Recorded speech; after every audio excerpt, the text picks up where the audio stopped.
you for tuning in. This is Dhruti Shah, and welcome to the Resilient Entrepreneur podcast, where every month I bring to you the story of an entrepreneur who is proven to be unstoppable because they are resilient. This podcast is a culmination of my own story of resilience.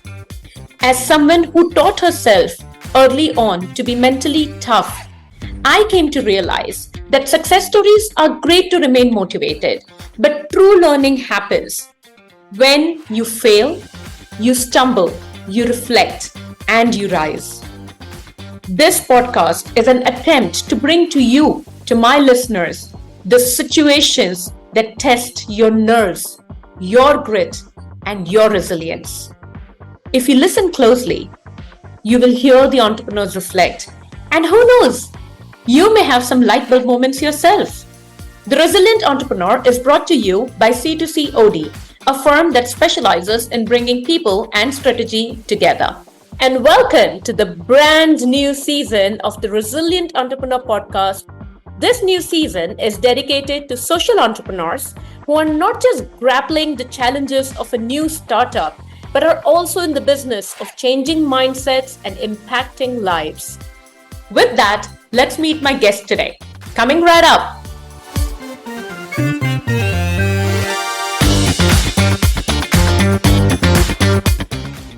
All right, welcome back, listeners. On today's episode of the Resilient Entrepreneur podcast, we have someone who is on a mission to educate young girls on a topic that's often surrounded by stigma and silence.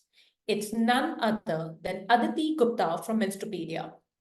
When I first came across the magazine, I was fascinated by how unique and impactful the concept was. Menstrupedia uses comics and storytelling to shatter taboos and teach young girls about periods in a fun, engaging, and culturally sensitive way. Aditi's work has earned her recognition as one of Forbes India's 30 under 30, and she's been listed in BBC's 100 Women. Aditi is also a TED speaker, a United Nations goalkeeper, and was named one of the most influential women by Business World magazine.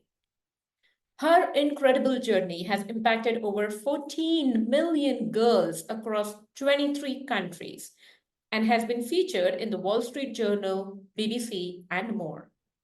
So let's dive into her journey as an entrepreneur, how she turned a simple yet groundbreaking idea into a global platform, and the challenges she faced while tackling such a sensitive topic. All right, then, let's get into the conversation.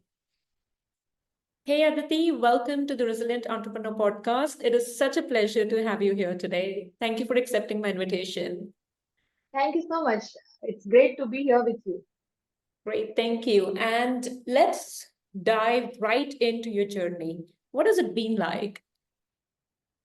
Uh, in one word, it has been magical just to see India going from a country which saw periods as a taboo and then started to talk about it, and then periods becoming a trendy topic. It has been quite a journey and a very magical one. And very fulfilling, I must say. Just realizing that we can challenge the social norms in a way that is not disrespecting the belief system and sentiments of the people, and still finding our way to teach young girls about periods at the right time, and being able to raise a generation of girls now who were taught about periods at the right time, and now this generation of girls, when they will become mothers, they are going to talk to their daughters about periods at the right time. And that is exactly truly what is needed. And that is exactly what we as a country and we as a community uh, who came together to break the taboo around the subject and the silence around it and started teaching menstruators about periods did together. So it has been really great. And there is a lot to do, but what a great place to be in right now. Absolutely. And what a topic. Can you tell our listeners a little bit more about what Menstrupedia does so they become a little bit more aware in that sense? Yeah. So Menstrupedia actually pioneered the conversation around periods, but a positive conversation around periods. So Mm. There was a pre-Menstrupedia era that India was living in, and then there is a post-Menstrupedia era. Pre-Menstrupedia era was only the conversations that were happening in the television ads about periods. So in pre-Menstrupedia era, there was periods were completely hush topic. In the ads, shame was used to sell menstruation. You know, there was always this shame, and the jingles would go like "Laga chundri mein daag" and "Main down hu," things like that. What Menstrupedia did is that we established that it is absolutely possible to have a positive conversation around periods, because let's face it, if periods were not there, none of us would have been here. We were here Absolutely. because our mothers had our periods, and we Yeah. had kids, and we can procreate because there is this process called periods. Yeah. To begin with, I started Menstrupedia because of my own experience of facing the taboo. I come from a very educated family, and my parents are they absolutely adore me and they love me so much. And whatever I am today has to do everything how much sacrifice my parents made. But I did not have access to sanitary napkin. Not because my parents couldn't afford it, but there was a shame in going and buying sanitary napkin. And this is this is some 25 years back. Things did not change much till during the 20s. 2010, there was still, people were talking menstruation in a very hushed way. What we realized is that actually crores of girls reach puberty every year in India. Right now, 1.2 crore girls reach puberty every year. And because menstruation is a taboo, 85% of the girls would follow one or more restrictive customs. Yeah. And these restrictive customs are discriminatory. We start to teach our girls shame from a very young age. Mm-hmm. So the data is quite unsettling. Um, when girls start to view periods as something that is dirty and impure, and of course there is a lack of toilets also. A lot of toilets have been built by our government in the last decade. So last decade has been quite transformational um, for our country, in terms of looking at period taboo, and in terms of accessibility to toilets. Uh, but because menstruation is a taboo, 1/4 of the girls who start their periods start to miss out on their school. Mm. Which means that one in every four girl is not going to school because she is on her periods. She does not have a place where she can change pad, or she does not have accessible, clean way to manage her periods. Yeah. So what happens when girls start to miss out on their education? When girls start to miss out on their education, they drop off from the education early. And when Yeah. a girl is dropping out of education, she is not becoming economically independent. So she Yeah. does not have a say in when she is getting married and when she is going to have her first child, Yeah. or her second child, or access to contraception. And all of these things actually puts her in a place of systematic gender-based violence. So Mm-hmm. this is the larger problem that living in a society which sees menstruation as dirty and impure and it's a taboo will always face, where their girls are always held back, and there would be a systematic gender-based violence Mm-hmm. throughout her life. So it doesn't then remain just like a girl problem or something. It starts to become a human rights problem. Now Mm-hmm. let's talk about those girls who have access to hygiene products and whose parents are sending them to schools, like Yeah. your and mine and the listeners of this podcast. But if periods are dirty, and if a girl is thinking that periods are dirty or impure, she, we are raising our girls with shame. And when you teach your girls to be shameful of their body, they will always think that, oh, it is my fault. So anything that she faces on her body or herself, she will think that it is her fault. So, if a girl or a woman can't even talk about her natural biological process, how is she ever going to talk about any violence or any violation that she faces on her body? Yeah. Eventually, it is very disempowering and a disservice that we do to are girls. So at every level of the society, does not matter what economic and social background we come from, period taboo needs to be broken. Access to clean toilets and access to hygienic period products are again very, very important, because UTI is quite common. UTI is urinary tract infection. Mm-hmm. So most of the time, women don't know till the time they come to the come to the age of pregnancy and childbirth, that we are not we are not aware about our own anatomy, that we don't know that how many openings are there down there, how do we take care of our own hygiene, what are the other products that we can have access to, that there are tampons, menstrual cups, and things like that. So then, if we are not talking about hygiene, we are not talking about period taboo, we can definitely not address all these infections. Now Yep. again, dealing with UTI, it's very common to, if you're a girl, you'll have to deal with UTI. But then talking about it, talking about your intimate hygiene, the door is just not open if you're not having a period conversation with your daughter. Then anemia.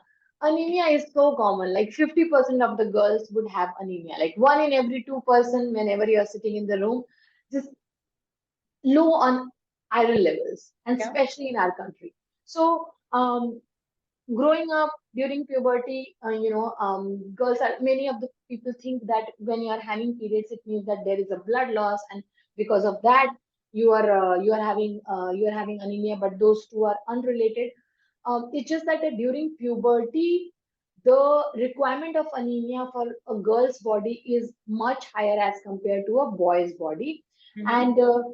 and then it needs to be checked. It needs to be, nutrition has to come in picture, and all of these conversations cannot happen if you're not openly discussing about periods and teaching girls how to take care of themselves during their periods.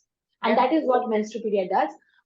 We have Menstrupedia comic book, which is used by 30,000 schools all across India. Apart from India, 11 different countries are using Menstrupedia comic book in their own languages. The characters look like the girls in their country. So throughout the world, people are using Menstrupedia to teach and learn about periods. Apart from Menstrupedia, we also have Gulu, which is a book on boys' puberty. Now we were talking to girls, but boys became the forgotten gender. Yeah. So we talk to boys about their feelings, what is happening to their body, when should they go and see the doctor, is crying okay or not, what is the idea of consent, teaching them what is exactly the idea, what is exactly, that it takes to be a man. And we are also talking to boys about addiction and hygiene, very, very important. Yeah. Very recently, we started posting reels about boys and hygiene, and the comments were like, "When I'm going, how can I send this to my 22-year-old friend?" So, boys and hygiene is something that we don't address, and we kind of do a disservice. We leave our boys to access to pornography, actually, because they have access to pornography at a very, very young age, and we Yeah. leave them to pornography, and actually don't talk to them about what is happening to their body, their expectations from themselves and the other gender. So that is what Gulu is doing. We also have Adi Anku, which is a book on body safety, which talks to preschoolers how to identify a safe and unsafe situation, and what should a 5-year-old do when they are in their safe or unsafe situation. Because I and Tuhig were raising a preschooler, and that is how Adi Anku came into being. And Mm-hmm. right now, we have a series of comic book which is on character building, because we really wanted to talk to the kids who are growing up. So puberty is the area which we understand. We understand the pain point. We understand their psychology. We understand what motivates our kids when they are growing up, to learn things. And we wanted to bridge the parent child communication, because what we saw that the communication is missing so much, because this is the age when there is so much of change that is happening in adolescents body and their mind. And both the generations kind of has given upon each other, and we as nation has tapped the potential of our youth. A 20 something is building a crore business, or 20 something is becoming a musician, Yep. YouTuber, podcaster, figuring out things on their own. But the adolescent kids, when they are growing up, um, I don't think so that we are focusing as a nation. We should focus on when our kids are entering in their growing up years. And menstruation, talking about puberty and menstruation, was a great door opener and conversation starter. But then we want to talk to them more about character building, about leadership qualities, and that is what True Buddy books are doing. So we make comic books to teach kids about their bodies, periods, puberty, and character building, and everything that they must know to become better peer and a wise person in a longer term. Absolutely. And you're so right, because right at the start, if we are not talking about these things, there are so many opportunities that are lost. And I think the energy is not channelized in the right way. Like you rightly give the example, right? If boys don't know what to do with their bodies and they have access to pornography more than the material that they should be reading, that will actually help them become better people, that's missing. Yeah. And then we blame them, saying that, your mind is corrupt or you are corrupt. And then, we don't hesitate in labeling people, Yeah. especially negative labels. Yes. So, and that goes into adulthood, right? As we think about it. So I think this is a great initiative, and thank you so much for doing this for our future generations. It's a conversation that needs to be natural, but because it's not, there have to be interventions, right? There are certain schools which will teach kids about this, but there are many more which do not. So I think you're just targeting that, that population in that sense that will help make this as a comfortable topic to think about, to talk about, right? And to be open about. So thank you for doing that. But as I think about it, right, as I hear you speak, Aditi, I am sure that, this entire movement that you've started comes with its own set of challenges. So what are some of the challenges that you've faced? I absolutely love this question and the challenges, because it was really a very fun journey so far, and it always is. But in the very beginning, the challenges that we were facing is and nobody believing in this idea. Like, I remember sitting in front of a bunch of investors, no hard feelings, um, worrying that who is going to buy a comic book on periods. They thought that India is not ready to buy a comic book on periods. Mm-hmm. So funds were always a problem with us in the very big, because we could quit our jobs, put all our savings into just sustaining ourselves so that we can make Menstrupedia comic book. And we did crowdfunding. And so in crowdfunding, what happens is that people contribute to your campaign, and then you promise a, a early version of your product. So Right. if you see, in business terms, our product were sold much before they even came into the market. Mm-hmm. Mm-hmm. So the challenge always, but with this kind of business, the challenge is always twofold. One is that getting into the realm of an NGO work, where there is this mindset that, oh, I don't need it, my Kamwali's uh, daughter needs it, so it has to be free. And the other challenge, the other mindset is that because it is not seen as a very viable business as such, there is always this challenge of where the fund is going to come. Both Mm-hmm. of these challenges, we were very sure in the very beginning that we are going to make a very market competitive product, whereas where the kids are reading all the other comic books, and they should definitely read a comic book that is about about periods and their body, and making it very culturally sensitive. So doesn't matter you are a tier 2 or tier 3 reader, you must be able to open up the book sitting in your living room, where your parents are also watching television or sitting beside you and reading the book. So that is one of the challenges. But we actually did not have to raise any funds. We were making enough to put all the funds back into the company, and then translating into as many languages as possible. We raised our first round during Shark Tank season 1 with Namita. uh, the other challenge that And I think right now we are facing is definitely just hiring the team itself, like making the team more stable, because we are getting into making more comic books. Mm-hmm. Especially when it comes to a city like Ahmedabad, there are not many people who would want to come here, and that has to do with a lot of, what can I say? It's a very cultural nuance, because the bachelors would not get resident easily. You always have to hire from somebody from Gujarat, and those many jobs. And it is nice also that those many jobs are being created in Gujarat, because that is what running a company in India does, creating more jobs for the economy. Yeah. Yeah, so these two are the only challenges, great ones, and it actually helped us to really grow, look for other options, and still keep the company running, getting bigger, and addressing more problems of our users. Yeah, you kind of, I think with the challenges that you face, you just become more innovative in the solutions that you Yeah, come up with, right? It kind of pushes you towards that. yeah. Was there ever a time where you felt like, okay, uh, maybe you were at a concept stage or your first few productions? Did you ever feel like, yeah, this is not going to work and we will have to change the way we are thinking about it, or any such challenges that you faced? Right. I think changing your strategy and being wrong and then getting it right is something that is a constant journey. So there is not one time. I mean, I know that this strategy is not working, or this particular marketing strategy is not working, or this is not how I should communicate. Mhm. That is very perpetual. It happens on weekly basis also.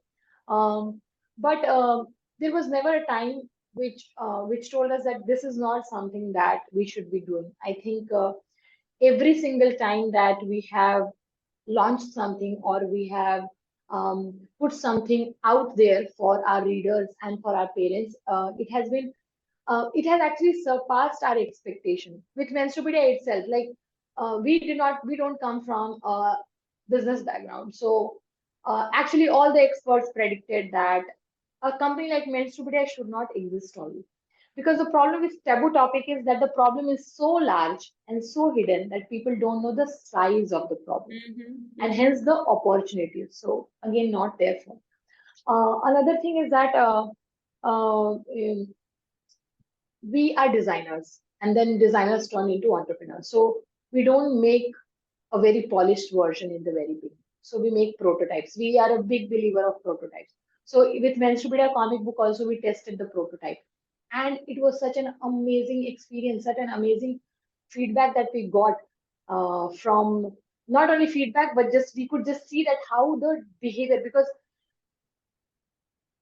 enabling people to talk about menstruation is helping them to change their behavior. Now, behavior is very difficult to change, alter, or even teach. Mhm. People just have these kind of behavior, and it happens over a period of time. So what we saw that with our products, people's behavior were changing. Their mindset, there could be a mindset shift, Mhm. and that helped us to then put in more time and more money into polishing the product. So prototype, I think, is something, is always our, what can we say, is our forte as designers. And when it comes to changing our strategy, that is really a weekly on a weekly basis you keep doing. If you're not evolving, if you're not changing your strategy, you'll be you are doomed to fail, actually. Hmm, interesting. So you kind of do revisit your strategy very regularly in order to ensure that you're staying on track. Yeah. And you're still serving the market that you're supposed to serve. You're still um, connected to the overall vision which you started with. So I think that's Yeah. what really, I'm hearing a lot of conviction in what you're sharing. And of course, there is this huge belief that you are on the right path, which you clearly are. Where does this conviction come from? Like, where do you get this energy from? I think it comes from the habit. Every single day when you work towards your goal, and when you show up for the challenges that you are solving, you realize that, oh, this is possible. Like, when you do things on paper, you are doing guesswork. But when you are making your hands dirty, and you have failed number of times, and more than that, you have achieved success. I think it comes from that, but mostly persistence. And persistence is kind of a secret of grit. The grit always comes from how persistent you are in your efforts, and maybe that is where it is coming Amazing. And do you have any success mantra, a go-to thing or a ritual, something like that? That- My success mantra, I think my success mantra is just showing up for my work every single day, making progress. I really think that progress is, there is a lot of things that I am into inspiration, making inspirational books, and I am into motivation. So, what I have come to know about that, progress is the biggest motivator. So whenever you track things, whenever you can measure your things, you track things, and whenever you can track your progress, and small progress also is big progress. So small changes, small improvements you can do to your strategy, your work, your product, your team building, and this becomes bigger. So in the longer run of time, again, in the longer run of scheme, I think it is everyday effort is something that always matters. Yeah, you talked about measurable progress, small achievements. You also said that you're into inspirational books. What are some of the books that are your go-to books when things are not looking so right? Yeah, I think reading books for me and Tuhin is like a drug. Hmm. Um, every time we are off track, we find one book that is very good on that topic, and then we read it, because I think learning new things, because you are always limited with your knowledge, and you kind of stop growing in that domain if you're not learning new things. And we all have that. Like for example, if I have a certain set of skills when it comes to marketing, if I'm not reading uh, new material on it, I won't be able to gather more information about it. And when you are learning new things, you can apply back, and you it becomes suddenly very interesting, and then you are back into your game. It happens a lot with cooking. Any new dish that you learn, it actually you develops a lot of interest in going back to the same mundane cooking, and then you're cooking a new thing, and that gives you a lot of satisfaction. For us, reading books, and either we listen or we read, not blogs. I mean, that is also reading also, but just spending time with book, what it actually does is that it actually helps you to tap into the potential of the greatest mind. My go-to books, there are different ones for different times, but Okay. I absolutely, if I have to recommend somebody, I would absolutely have gifted this book to so many people. It is Mindset by Carol Dweck. Oh yeah. It is about growth mindset, and I think if you as a person, any age, can just have that perspective in mind that, oh, if I don't have this skill, I Yeah. can develop it with hard work. We always think that somebody is just born talented, or somebody has born beautiful, or somebody has great hair or great communication skills. But that book tells you that you can develop any kind of skill that you want on your own if you work on it Yeah. and work with strategy. So that is one book. But there are different books for different times. I absolutely love How to Win Friends and Influence People. Again, just We'll one more continue. book that if you read, and then you can be the most amazing person in the room. You can lead such meaningful life, and you can actually nurture such meaningful relationships, um, that actually improves the quality of your life. Atomic Habit by James Clear, I think, is again a great book. Yep. It just shows that small changes you do, and that amounts to a very big change. 1%. Yeah, yeah, one person, just small changes, and that atomic, yeah. Yeah. So three books are these are some recommended book, but my go-to book is always the one that is I'm reading. Or I have a podcast. It is a podcast by Tim Cook. It's called Habits of Happiness. Hmm. Because my job as an entrepreneur and mother of two, becomes stressful. Because running a company brings its own uncertainty on a day-to-day basis. So Habits of Happiness podcast is something that whenever I feel like, oh, आज बहुत हो गया है. But Let's listen to something. yeah, Yeah. Get a that dose of podcast, and motivation. Yeah. Amazing. I'll check it out. I haven't heard that before, so I'm definitely going to you will love it. get a Yeah. listen. Yeah. Great. So how does Aditi remain resilient in that sense? You did mention a few things, but do you have any daily rituals besides, of course, your go-to books? Is there anything that you do on an everyday basis or people you connect with or anything, right? What keeps you resilient as an entrepreneur? Um, I think everyday basis, like whenever we talk about everyday basis, sometimes you are not your 100% and you still show up. I think that has been my mantra. Like I would be feeling very pathetic, like health wise or challenge wise or mindset wise, but I'll still put up the darkest lipstick and still show up to work.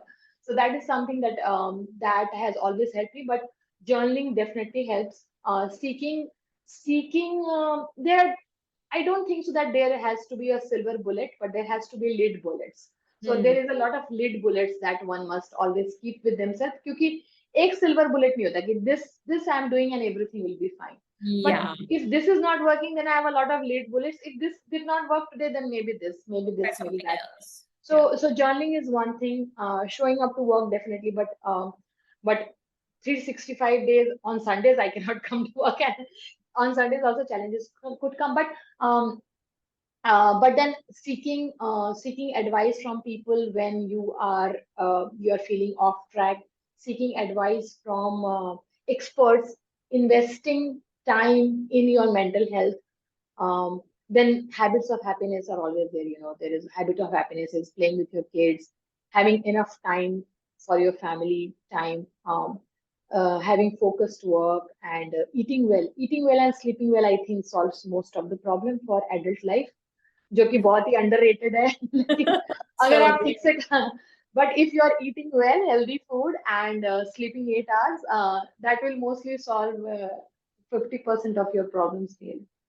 absolutely. Well, some good things over there, right? You mentioned journaling, you mentioned reading, reaching out, spending time with people and things that matter. For example, your kids, the food that you take, the sleep cycle that you follow. I think all of those things definitely, you're absolutely right. These are different bullets that you can, pick up and move forward with, not just one thing that leads to this kind of a resilient life in that sense. So thank you so much, Aditi. It's been an absolute pleasure speaking with you. And I wish you all the more success, and I'm hoping that you will take kids from their pre-K to the puberty age, adolescence, the teen years. I hope you come up with something for teenagers and young adults. And Aditi and Menstrupedia will be there to guide them through the tough years in that sense, which are typically overlooked, saying, hey, it's just a kid. So I hope you're able to do that, and look forward to reading more about it and hearing your Thank stories. thank you Thank so you. much. Thank you. All right, take care. Bye. Thank you.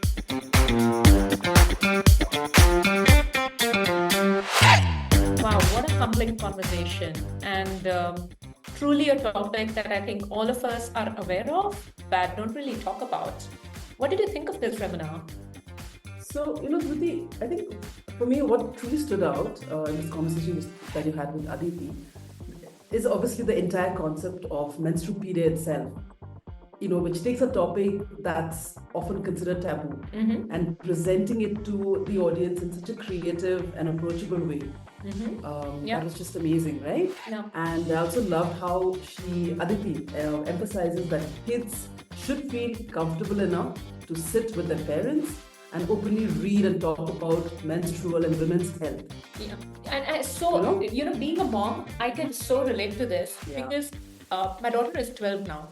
And the first time I talked about her period, she's like, ew, mama, why would you say that? I'm like, listen, it's a natural biological Yeah. process and we all need to talk about it. Mhm.